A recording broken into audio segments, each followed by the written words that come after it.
Hi, everyone. I'm Karen McMullen. I'm a features programmer at Doc NYC, and we're here today with Marcia Jarmel and Ken Schneider, the directors and producers of Los Hermanos, the brothers.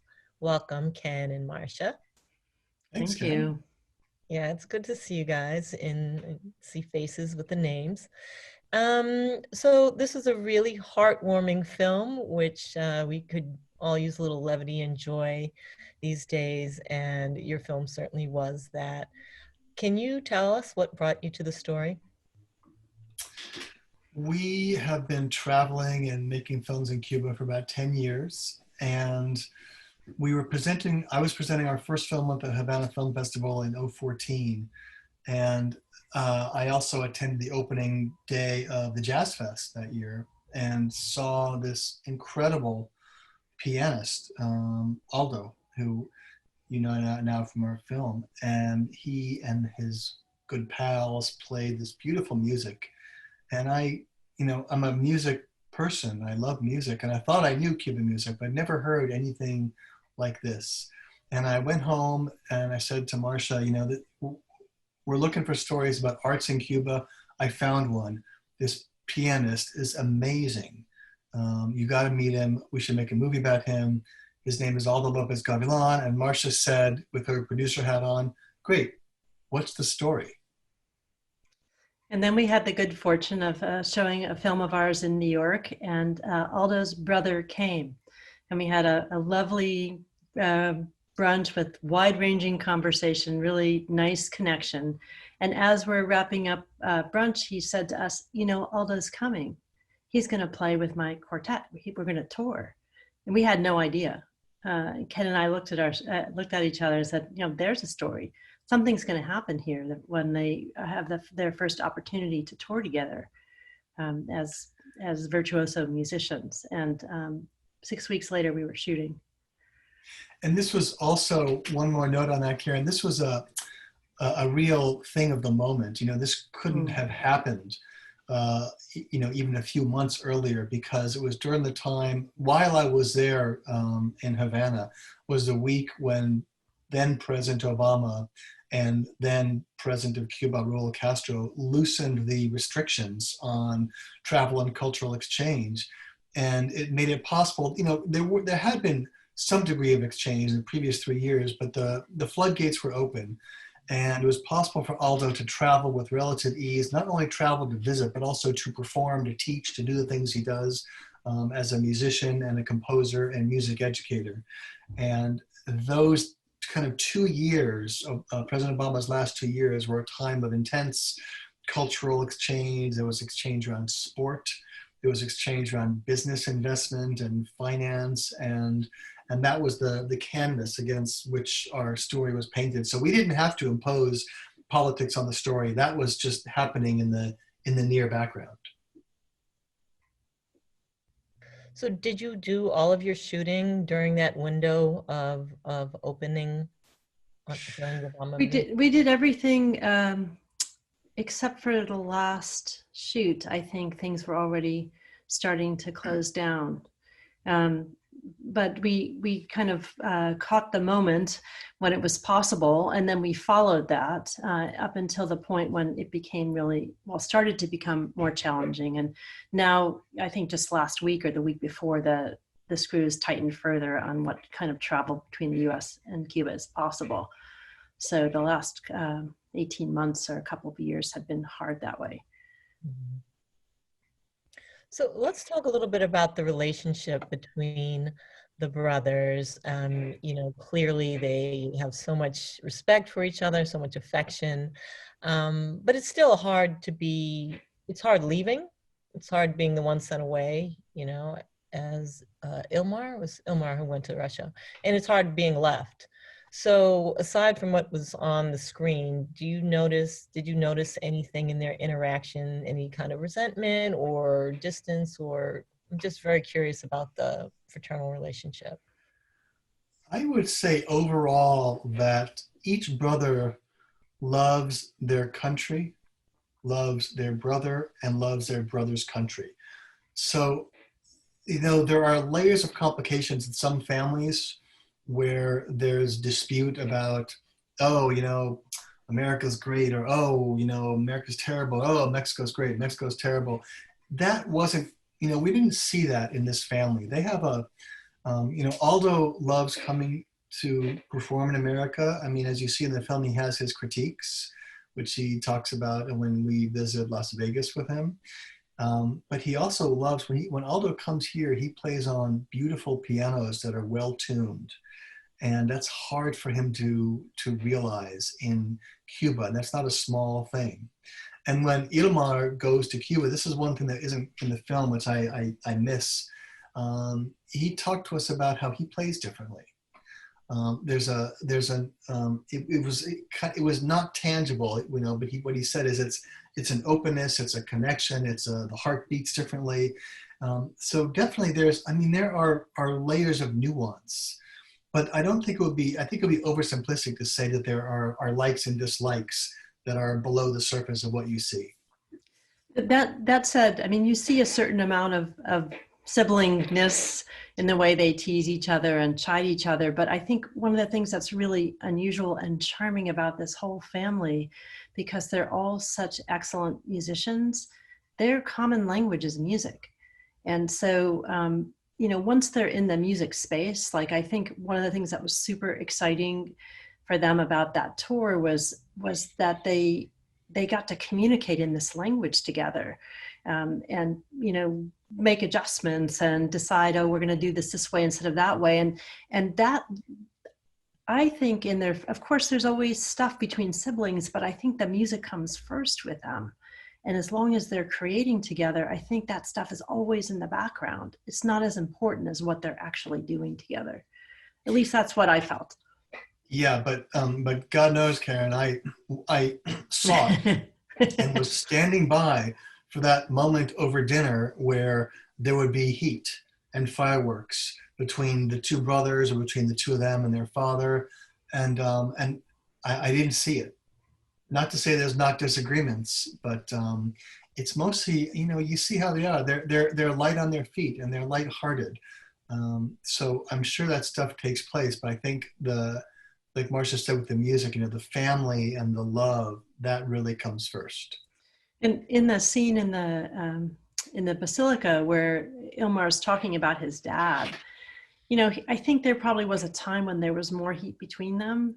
He talks about how they used to, open a bottle of rum and sit around and talk about politics, and there was heat, but he just had the feeling that he wasn't going to change his family. And it was more important to, maintain the connection and to make the music together. And that, I mean, it's kind of I guess a maturing process you get to, where you say, okay, this is what this is. Let's have the richness that we can have and not worry so much about where our differences are. Yeah, it feels like that, it does feel like it's 100% warmth and admiration and just joy when they are together, it really comes across in the film. Speaking of collaborating with people for long periods of time, you guys have worked together many, many projects with Patchwork Films. Talk about your work style, how you balance each other out, and who brings what to the table. You first. Okay. Nice and Well, we are lucky in that we really have different strengths. And we have from the get-go. I mean, I think we sort of got to know each other over working together. And, Ken is an editor and a director, and I'm a director and a producer. And we both kind of produce this because I don't have the Spanish skills that Ken has. But we, for sure there's times when we disagree about something, but generally, because we're bringing different pieces to the table, it doesn't play out like that. I mean, Ken edits for a lot of other people. A lot of the time, we're not like working together 24/7 every day, every year. But we have these periods of time like we've had over the last 18 months, or I guess the last 4 years, but a lot in the last 18 months when we've been in post, working together and, just doing our own things with that. I don't know. Do you want to add to that, Ken? No, I mean that's pretty good. You know, I come to filmmaking really as an editor. I have more, you know, credits as an editor than as a director. Um, and the interesting thing about editing is you're really supporting another's vision. So it is. It's. I mean, it's not a, you know, submissive role, but it's a support role. So I think I'm comfortable not, you know, arguing over authorship.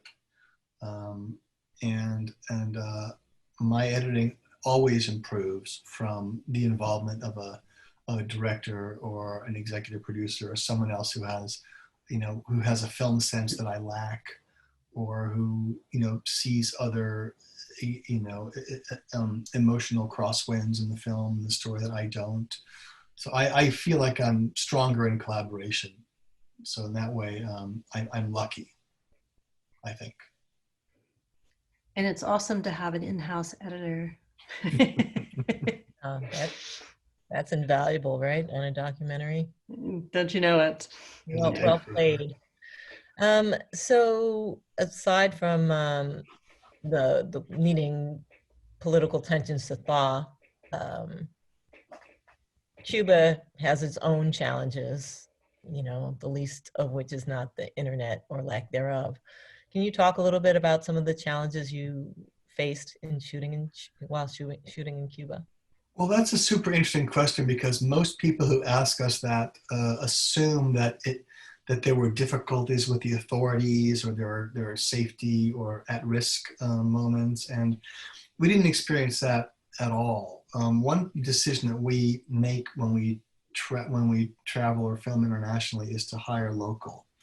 And in Cuba, there's you know, we know widely that Cuba has a great music tradition, but people aren't necessarily aware there's also a great tradition of visual arts. So there is a very good and very seasoned community of documentary filmmakers, of producers, of DPs, of sound recordists, of PAs. And there's 4 cinematographers we work with over there on all of our projects. And one of them particularly is so well respected and loved and known there that he's, you know, you have to leave extra time to, you know, transport from one location to another, because inevitably he bumps into someone on the street and people lean out their apartment windows and say, Chile, Chile. And that also means we have access, you know, to places, private places, and also government places. He helps us navigate permits. But we've never really encountered issues that people might expect of a society like Cuba.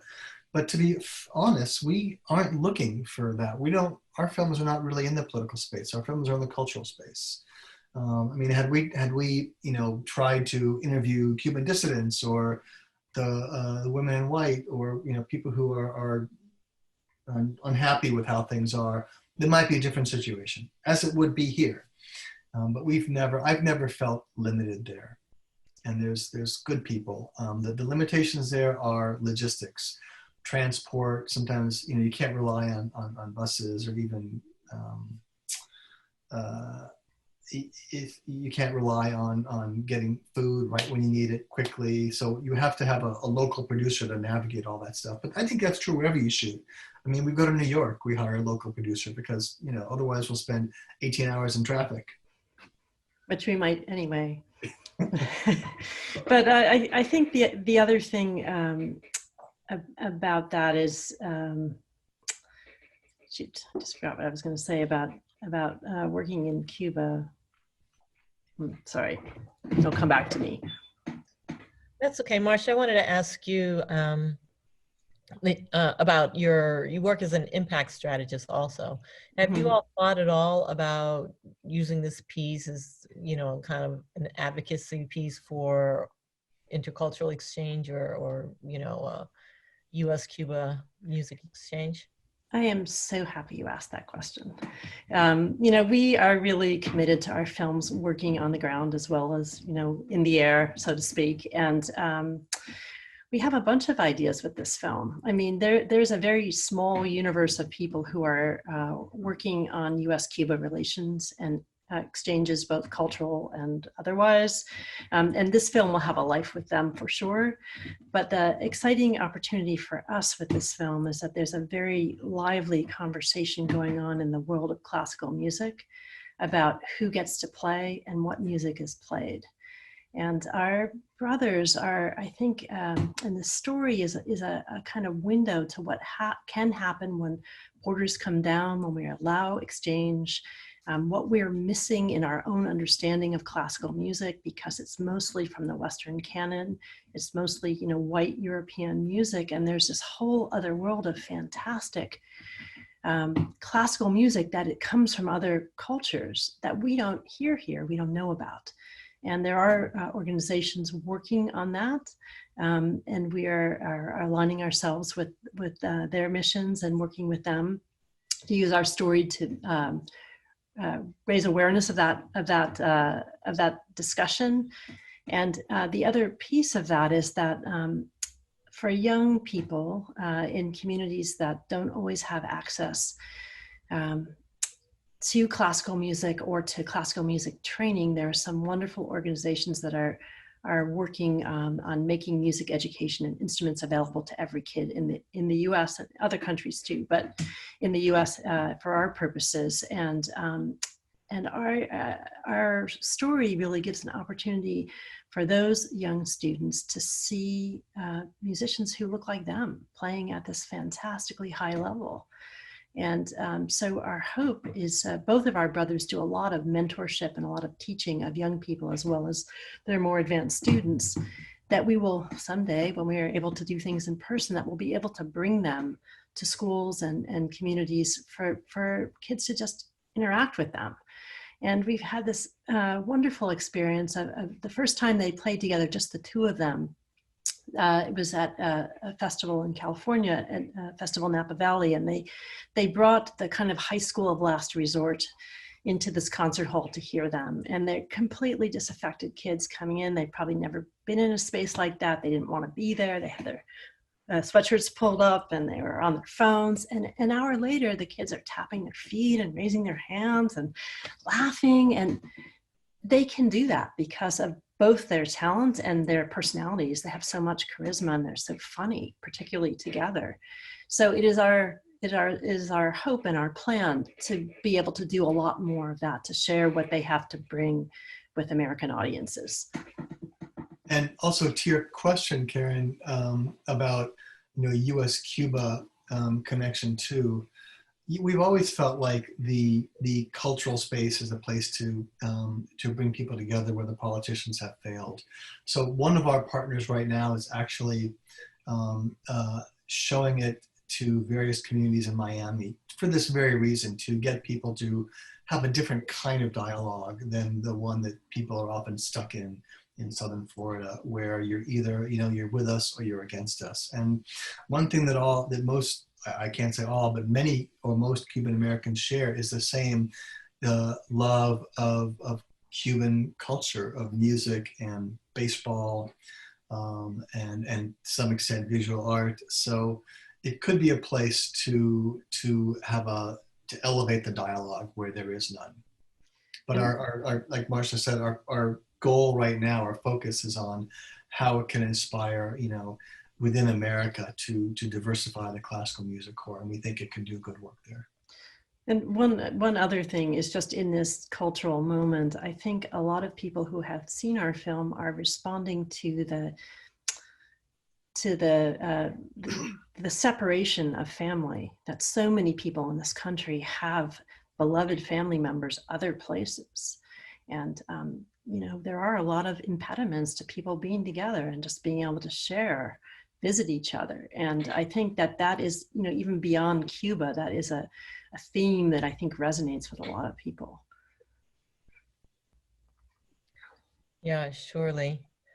Well, I really loved your film. I thought it was, in this age of we're all being stuck inside, it was, it was a love letter to Cuba. It was a love letter to the U.S. I loved seeing America through Aldo's eyes, and being kind of a tourist in Disney World, whatever. It was just really heartwarming. And Cuba, of course, is beautiful. And I bought a CD. I don't like classical Oh, music, but I bought Aldo's CD, his song for my father, or one of his a song about his father is so touching. Yes, I still buy CDs. Okay, sorry, oh no, musicians will love you. but Um, music was beyond beautiful. And I could go on and on, but I should not. So we are going to wrap up our Q&A. Can I just mention one quick thing for people who love the music in the film? We have a whole little listen section on our website with links to tons of music by not just Aldo and Ilmar and his quartet, but also Aldo's wife and her orchestra and the dad, and he was a fantastic composer. Anyway, there's lots of links there to listen to great music, and I invite people to check that out. And what is that website again? It's www.hermanosbrothersfilm.info. Yeah. Hermanos Brothers. Brothersfilm.info. Should we put it in the chat? Do you need to copy and paste it, Karen, onto something? I don't know if I have. You know what? I'm going to quickly rename myself with it so people can see it.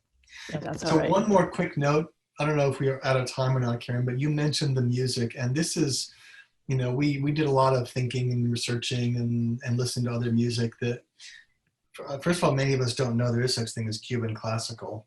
And then, like you said, many of us who, you know, think of classical, think of it as being something very different, as court music or not like this foot-tapping energetic. But what makes this Cuban classical so incredible is the, you know, the various waves, not just of, you know, colonial influence, but it's a particularly wonderful cocktail of the Western canon. You know, when they study at the Cuban music school, the public school from grade 1 through grade 12, they are immersed in the Western form, and they learn sonata form, and they learn Mozart, and they learn Debussy. And they also, you know, American jazz is in the ear background. And what the sort of secret sauce is the Afro-Cuban rhythms, which entered Cuba from the east of the island and have permeated so much of Cuban culture and music. And that cocktail, I don't think it exists in many or maybe even any other places. Right on. And it's quite a cocktail. Quite a cocktail it is. Well, thank you once again, Ken and Marcia, for sharing your beautiful film with our audience. And we hope to see you soon in person. And good luck with the film. Us too. Thank Thanks you, so Karen. much, Karen.